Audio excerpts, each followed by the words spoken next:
Kalau soal emosi, saya juga jagonya tuh Mbak. Maksudnya jagonya apa? Emosional banget. Saya dulu kalau marah-marah sampai kebangetan, itu saya bisa berteriak, teriak-teriak. Ada namanya tuh persepsi ya. Orang itu apa yang kita lihat itu belum tentu apa yang kita lihat. Obrolan Ruang Tamu. Assalamualaikum warahmatullahi wabarakatuh. Waalaikumsalam warahmatullahi wabarakatuh. Perkenalkan, nama saya Ita dari Sanggrahan. Ya, kan kalau wanita itu kan sukanya overthinking, kebawa perasaan, baper-baper kayak gitu. Pertanyaannya, untuk memelihara iman saat swing mood, yang itu biar stabil, maksudnya kadang kan up and down-nya itu tuh kayak gitu itulah. Bagaimana tetap stabil dalam iman pada saat swing mood. Ya, swing mood itu kan mood yang naik turun, sebel, kecewa, sedih, dan kadang-kadang sebel, kecewa, sedihnya tuh sama Allah. Ya Allah, kenapa sih kok harus aku gitu? Nah ternyata ada ayat di dalam Al-Quran, Bun, bahwa kita itu bahkan nggak punya hak untuk bertanya sama Allah. Kita yang akan ditanya Allah. Itu emang makjil banget tuh, saya dibilang sama ustazah saya begitu.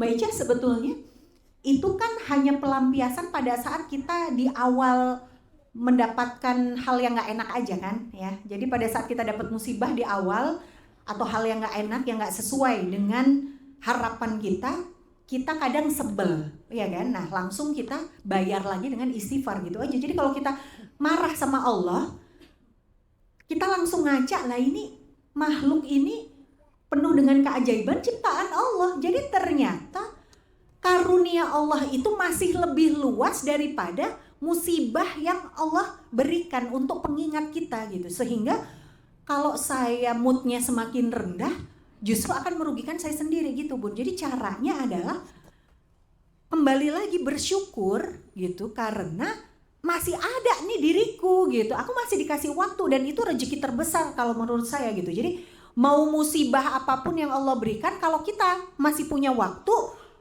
kita masih bisa mendapatkan keuntungan, yaitu apa? Beramal solih. Jadi kesabaran kita nanti pada saat kita menerima musibah, kemudian ketegaran kita, keridoan kita, ya akhirnya akan berbuah pahala gitu. Jadi kalau menurut saya bukan berarti meniadakan perasaan kan Dok. Kan kita namanya manusia, masa gak boleh bete, masa gak boleh sebel, masa gak boleh menumpahkan. Nah bedanya Bun, kalau kita punya circle yang cerdas, Dokter Dea sama Kak Zuli kalau saya lagi kumat, lah emangnya pernah kumat? Ya kumat lah, namanya manusia lemah. Bertahun-tahun ya kita jadi cewek matre, misalkan kapitalis ya, kapital gitu, duit melulu yang ada di otak gitu kan. Membersihkannya itu juga perlu puluhan tahun gitu.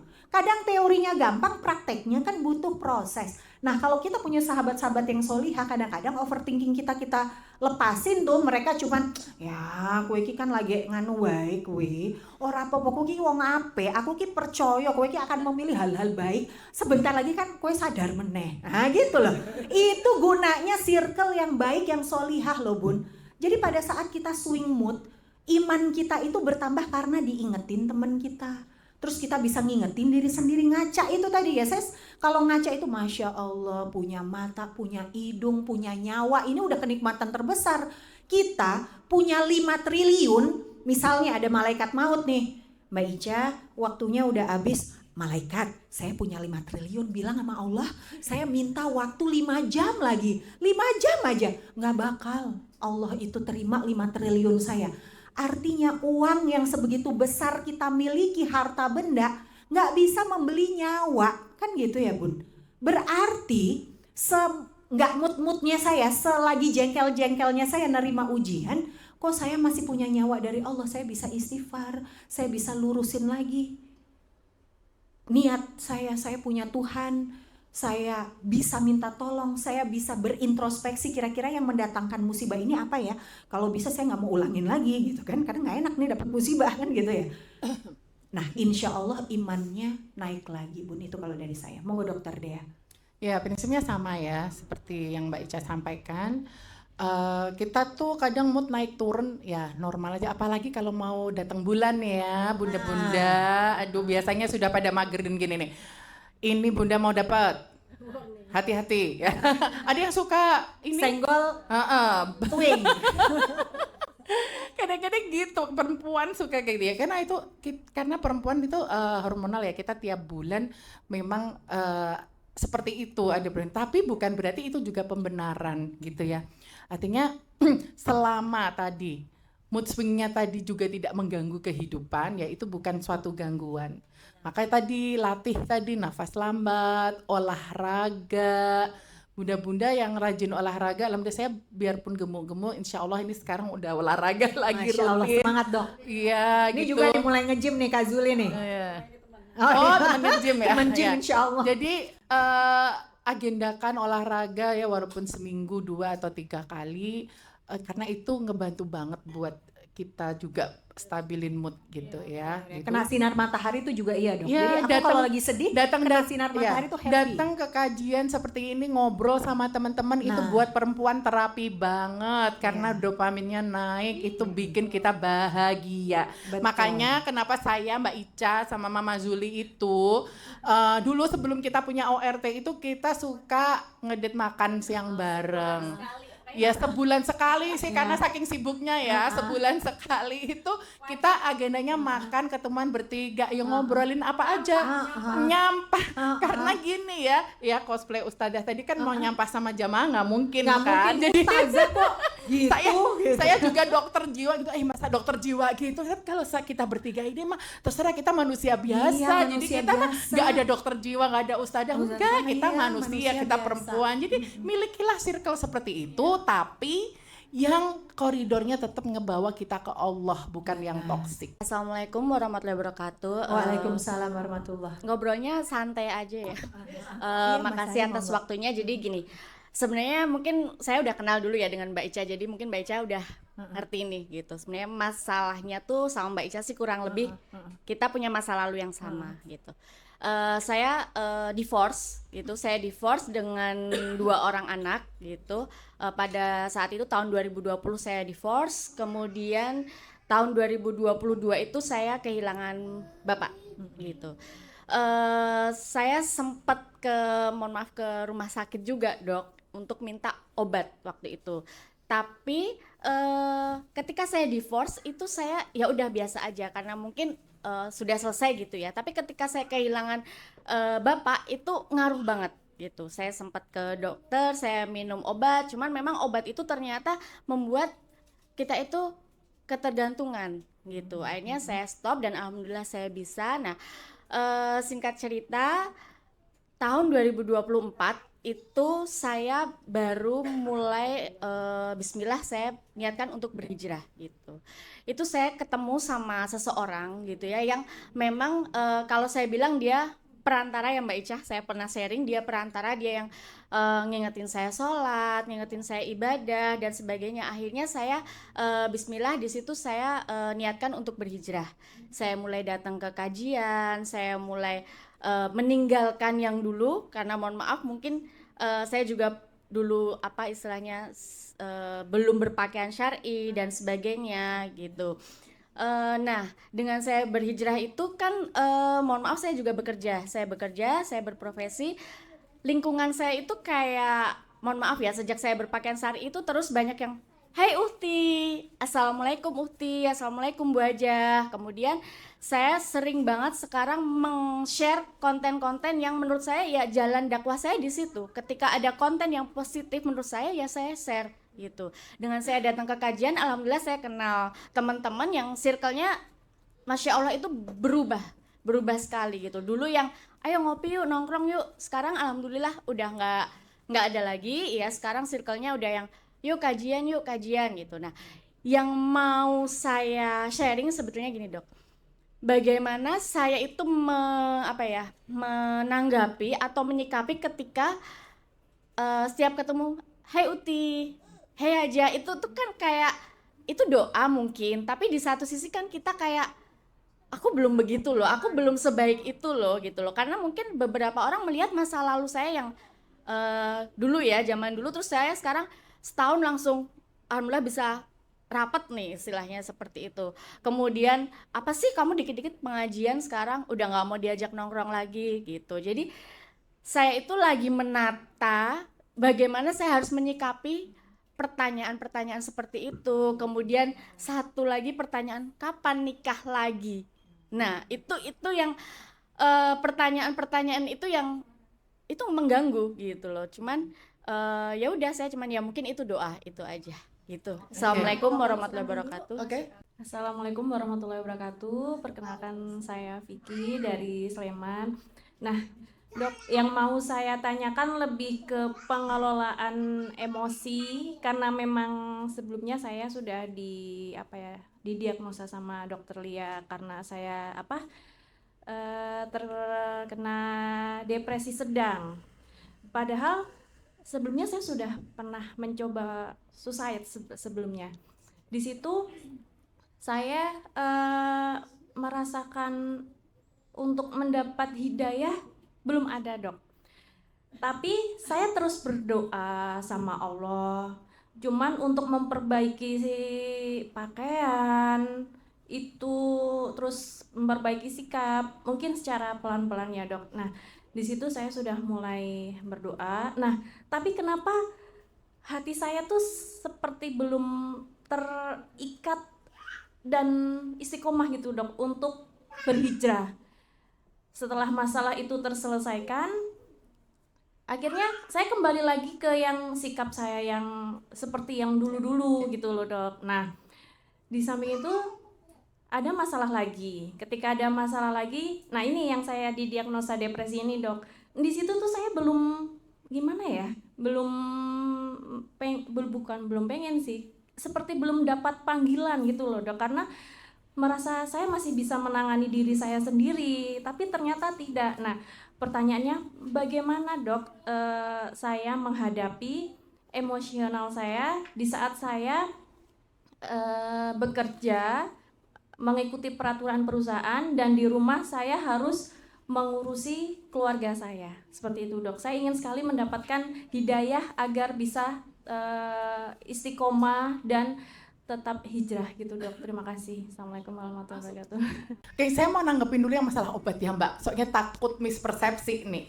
Ya, jadi tadi kan Mbak Sari sempat melontarkan nih kok jadi ketergantungan. Sebenarnya bukan ketergantungan ya. Jadi memang stigma obat jiwa itu takut ketergantungan. Makanya banyak profesional, maaf ya, yang tidak paham dengan ilmu kedokteran suka bilang nih, jangan mau ya kalau dikasih obat dokter jiwa nanti kamu ketergantungan. Padahal fungsi obat ini ada.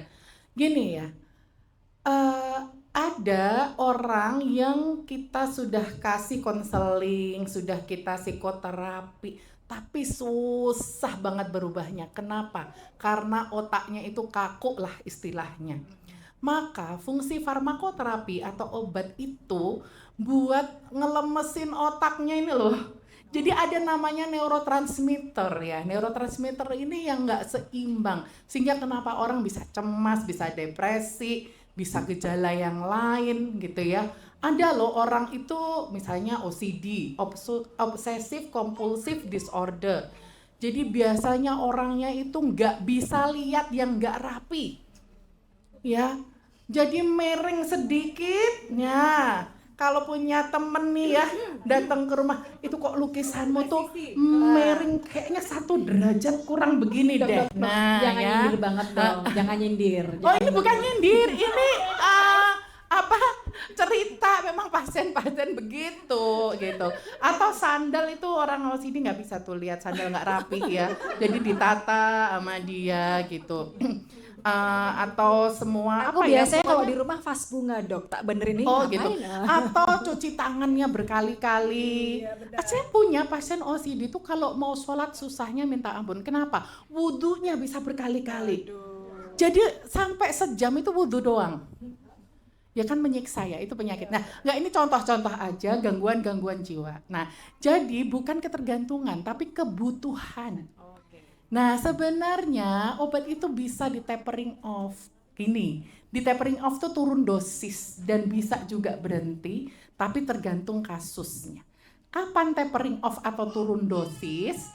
Nah, itu kalau kita sudah mulai pinter menyikapi kehidupan.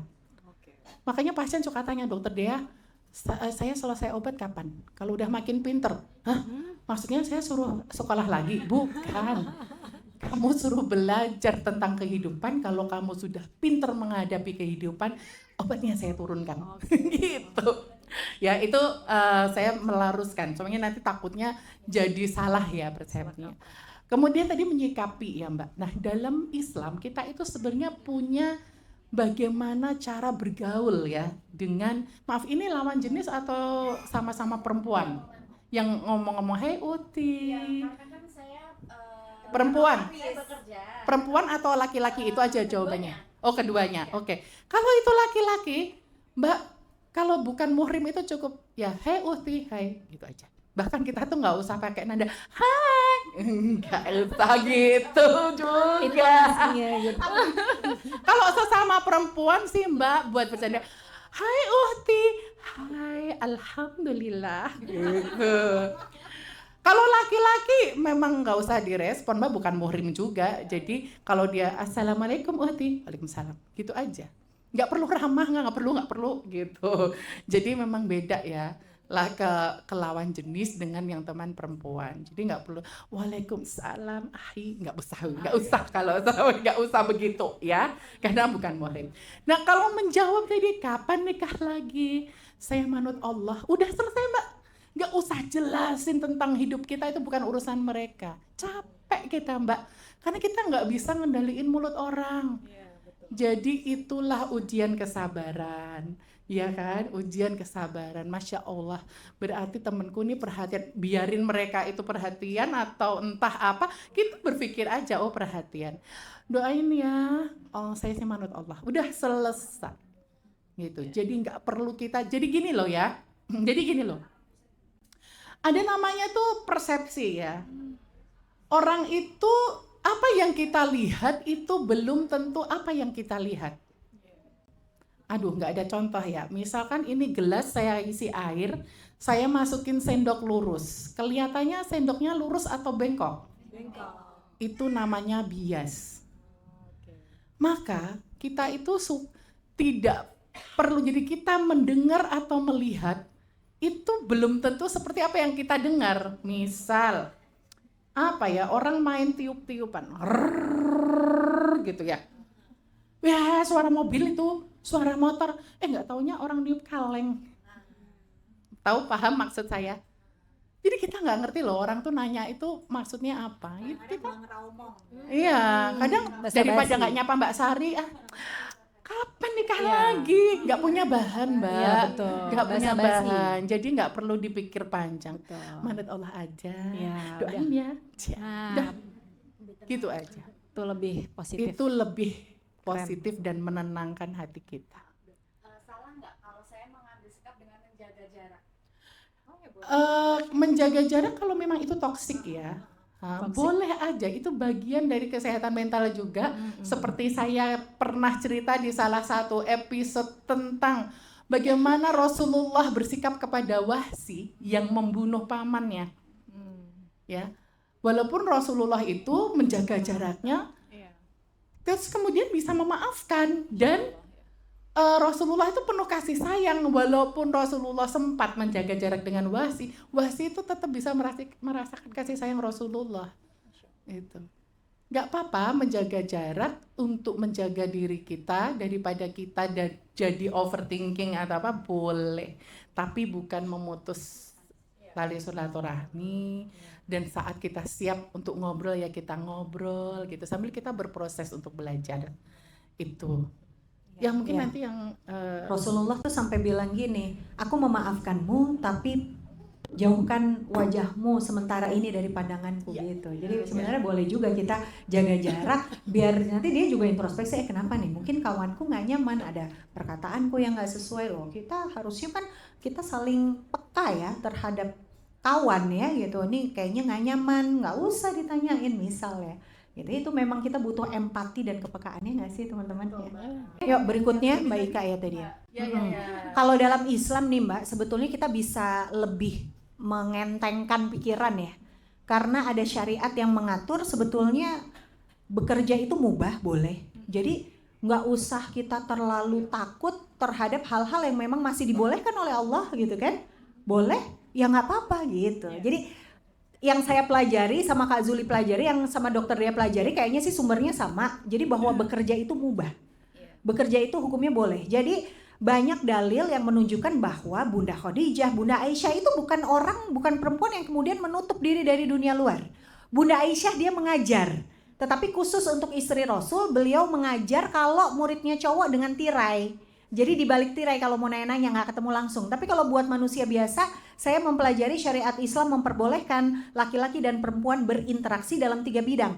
Pendidikan, kesehatan, jual beli. Gitu. Jadi sebetulnya saya masih ngajar bapak-bapak kalau training public speaking di company, perusahaan, ya saya berhadapan dengan bapak-bapak. Tapi saya luruskan niat, nggak usah saya menilai-nilai ganteng apa-apa, nggak usah saya bersentuhan. Itu kalau dalam dunia pendidikan. Dunia kesehatan juga pasti dokter punya pasien cowok, sejauh itu konsultasi normal, nggak masalah. Ya memang dalam hubungan yang profesional. Kemudian jual beli, WA-an berdua aja boleh aja. Pak Bejo, saya beli telur 1 kilo. Tapi nggak usah, wah Bu Kiki makin ya, tambah awet muda loh sekarang, kan nggak usah kan gitu ya. Jadi, nah udah makan belum, size sepatunya berapa, ini saya lagi di Itali mau pizza nggak, nah nggak usah. Tapi kita jual beli aja, misalnya kalau saya kan jual belinya saya tuh jualan WO, terus saya jualan training, itu saya jualan. Kalau dakwah saya nggak jualan gitu ya. Nah maka saya boleh bercakap-cakap dengan laki-laki sebatas profesional. Kemudian membagi waktu tentu saja karena di dalam Islam kita itu wajibnya kan ada wajib, sunnah, mubah, makruh, haram kan gitu urutannya. Bekerja mubah, ngurus anak, keluarga wajib, maka ini yang harus diprioritaskan. Ini sebenarnya anak saya lagi nggak enak badan, tapi saya bisa mengalihkan, ada rewang yang memang terpercaya. Kemudian di dekat situ ada eyangnya, saya minta tolong untuk diawasin sesekali. Semalam masuk angin aja nggak pakai anget. Tadi udah saya siapin, dia usianya udah 23 bulan, memang sudah mau sapih gitu. Jadi saya pikir saya tinggal 2 jam nggak masalah. Nah memang untuk waktu Mbak Kiki, kita boleh berdoa sama Allah, ya Allah pilihkanlah pekerjaan yang tidak melalaikan aku terhadap kewajiban utamaku sebagai seorang ibu dan istri. Gitu. Itu yang soal pekerjaan. Jadi hukumnya saya ngambil yang mubah. Nah nanti ada tuh kalau Mbak Kiki mau belajar lebih lanjut boleh, agar kita yakin terhadap pendapat yang kita pilih gitu, karena memang mungkin bermacam-macam sehingga kita kayaknya takut banget keluar rumah. Kalau saya mengkaji sebetulnya kita mubah. Nah kalau soal emosi saya juga jagonya tuh Mbak. Maksudnya jagonya apa? Emosional banget. Saya dulu kalau marah-marah sampai kebangetan itu saya bisa teriak walaupun masih sadar.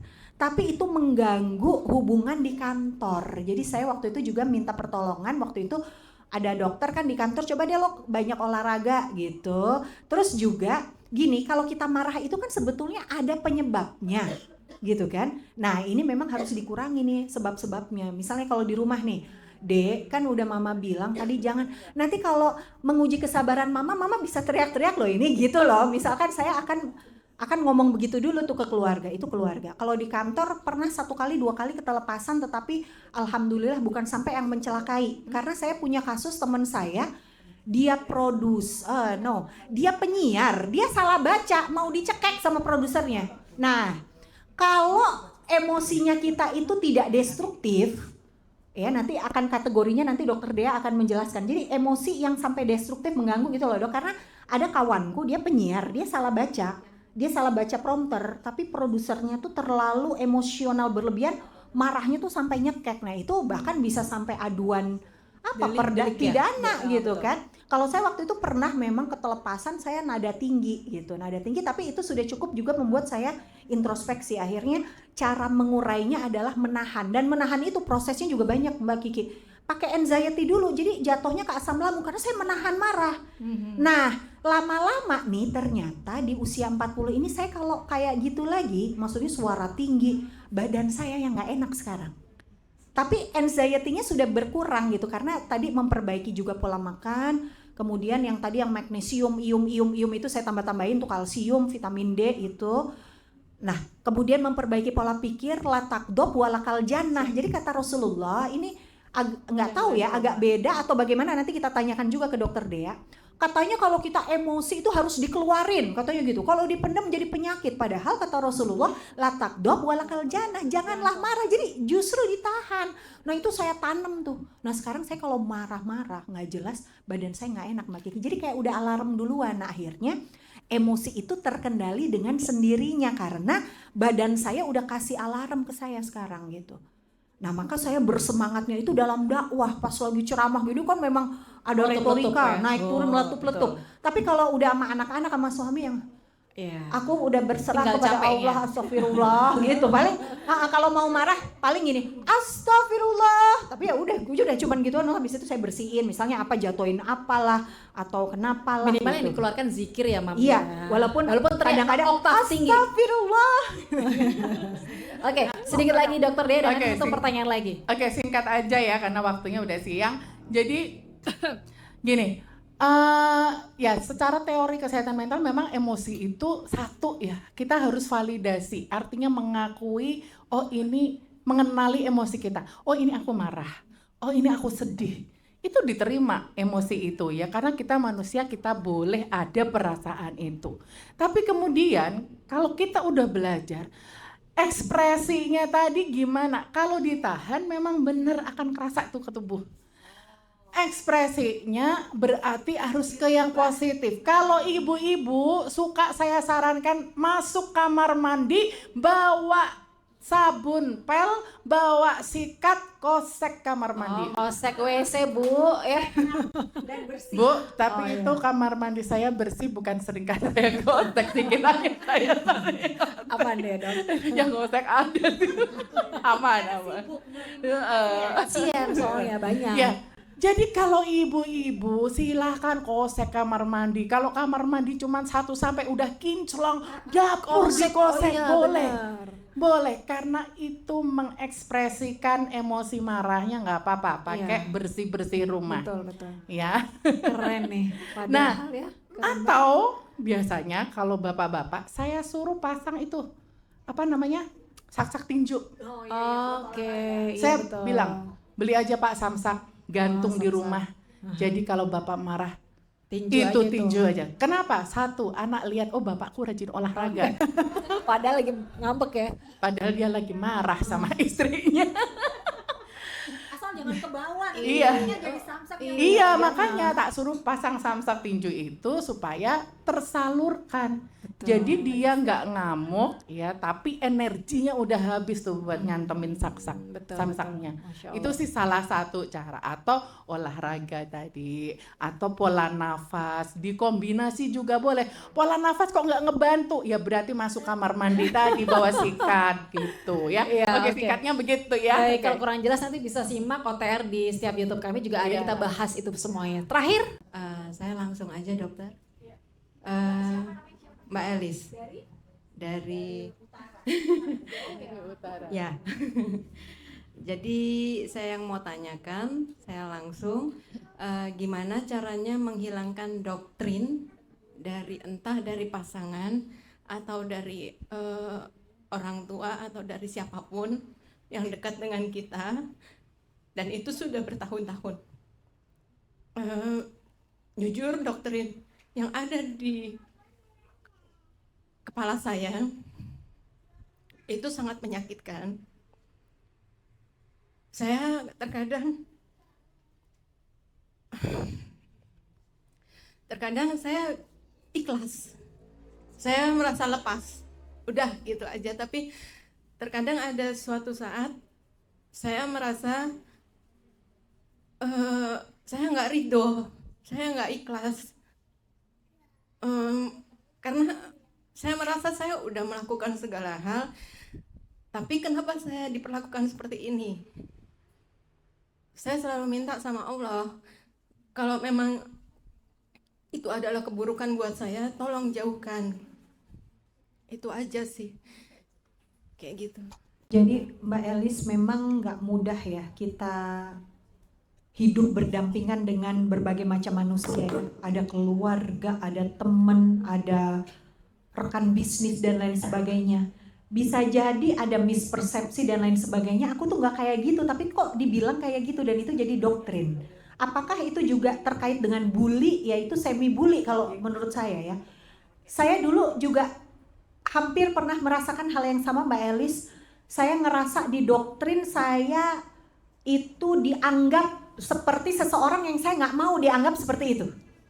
Akhirnya yang saya benerin tuh Mbak Elis adalah saya nemu ya sebuah hadis, kalau Allah mencintaimu, Allah itu bisa dengan mudah membuat makhluk bumi dan langit itu mencintaimu gitu Mbak Elis. Gitu. Jadi saya ngerasa dulu kayak dibenci, dibully, dikata-katain, kayak nggak ada bagusnya gitu loh. Ya tentu saya nggak terima, betul bagus. Justru itu goriza bako kita masih hidup. Kalau kita nerima, ya kan? Loh, aku kan nggak kayak gitu loh. Justru kita nggak punya pertahanan diri. Jadi kalau menurut saya normal apa yang Mbak Elis tadi rasakan, nggak terima dong dikata-katain, didoktrin, hal-hal yang kita nggak mau. Tapi kita cari tahu berarti yang benar kayak gimana. Dengan mempelajari jalan hidupnya Allah dan Rasulnya. Karena udah nggak penting lagi tuh doktrin-doktrin manusia itu bisa salah Mbak Elis. Tapi Allah nggak pernah salah. Jadi kita benerin aja diri kita di hadapan Allah. Nanti Allah yang akan merubah. Ya, orang mau nuduh kita kayak apa, ada sebuah hadis lagi yang dahsyat. Jika seluruh dunia ingin mencelakaimu tapi Allah menyelamatkanmu, maka engkau akan selamat. Sedangkan jika seluruh dunia ingin menyelamatkanmu, tapi Allah gak mau nyelamatin kamu, maka itu bukan apa-apa. Jadi yang kita pentingin tuh Allah, nanti Allah yang ngerubah Mbak Elis. Doktrin, dogma, bahkan Allah itu dengan segala keagungannya, Allah tuh nutup aib-aib kita. Kita kelihatan baik, padahal tadi mungkin kita masih punya hal-hal buruk. Oh tapi Allah tutupin tuh, karena kita udah berusaha selangkah lebih maju lagi. Nah ini sekaligus menjawab dari pertanyaan Mbak Kiki tadi yang mungkin belum terjawab mengenai hidayah. Kok rasanya kayak belum ya? Sampai ada lagi nih nasihat ulama, jika engkau gak mau dinasehati oleh Al-Quran dan Sunnah, maka tunggu aja Allah menasehatimu dengan peristiwa. Aduh jangan sampai. Jangan sampai kita dipaksa hijrah karena keadaan, maksudnya gitu loh Mbak Kiki. Jadi ragu-ragu, nah jangan kita hijrah karena masalah. Makanya kan saya nih cerita kemana-mana bahwa oh saya itu menjemput hidayah karena masalah. Maksud saya ibu-ibu jangan nunggu masalah lebih besar lagi datang baru kita hijrah gitu. Jadi kadang-kadang yang membisikkan untuk kita nggak mau nuntut ilmu lebih banyak lagi itu kan males, itu setan yang bisikin. Teman-teman udahlah ngajinya tuh bulan depan wae saiki neng mall wae, ayo ngopi-ngopi ngopo ya ngaji. Padahal ngaji juga bisa sambil ngopi kan gitu. Dan dengan mengkaji kita jadi tahu oh mana dulu nih. Oke, misal ya dulu saya belum kuat banget nutup aurat tuh Mbak. Saya sholatnya dulu saya benerin, tapi memang kita berkejar-kejaran dengan maut kan. Pada saat kita merubah diri, nggak bisa kita juga cuma nunggu. Oke, bulan ini sholatnya dulu, bulan depan baru apa? Nggak bisa gitu juga, harus barengan nih semuanya. Apalagi tadi yang diprioritaskan harus yang wajib-wajib dulu. Apa sih? Sholat 5 waktu. Jadi saya cari yang wajib-wajib dulu Mbak Kiki gitu ya, dan juga Mbak Elis. Karena yang wajib-wajib ini akan menentukan derajat takwa kita di hadapan Allah. Dan janji Allah tadi, wa may yattaqillah yaj'alahu mahroja. Allah akan menolong orang-orang yang bertakwa dengan jalan keluar yang tidak disangka-sangka. Emang bener sih. Dan bukan berarti sempurna loh ya jalannya ya teman-teman. Jangan juga nanti dikira, wah setelah berhijrah berubah, mana nih jalan yang ideal itu? Lah emang gak ada. Itu jalan ideal itu nanti di surga. Di dunia itu emang nanti tempatnya bala dan musibah. Tapi kalau kita sabar menyikapi dengan baik, Allah yang nolong kita. Doktrin-doktrin itu Mbak Elis, itu nanti hilang insya Allah. Ya gitu. Oke silakan dok. Menyambung apa jawaban Mbak Ica, saya secara sedikit aja ya menambahkan bahwa tadi kita selalu ada poin penting ya di setiap jawaban kita adalah belajar. Jadi ketika tadi ya kita sudah banyak tadi informasi sebelumnya ya, itu kan sudah membentuk satu pola di otak kita. Karena kalau kita belajar, terus belajar hal baru, itu ada sirkuit-sirkuit baru yang dibentuk di otak kita. Maka itulah pentingnya belajar yang istiqomah. Pentingnya kita punya circle orang-orang solihah yang mendekatkan kita kepada Allah. Karena kita terus akan diingatkan kita ini butuh repetisi. Ya, aku udah sih belajar ini, masa diulang lagi? Enggak, kita butuh repetisi untuk terus dikuatkan. Nah, itu akan membentuk jaras-jaras baru di otak kita. Maka tadi doktrin-doktrin tadi, nah kalau kita terus belajar, nah itu lama-lama bisa terkikis karena kita sudah belajar tadi yang benar kayak apa sih gitu. Nah makanya kuatkan belajarnya, nggak bisa sebulan 2 bulan, ya terus sampai kita kembali kepada Allah gitu ya Mbak ya. Terima kasih. Baik, Masya Allah cukup luar biasa. Boleh tepuk tangan jazahillah khair untuk Ustazah Ica dan juga Dr. Dea.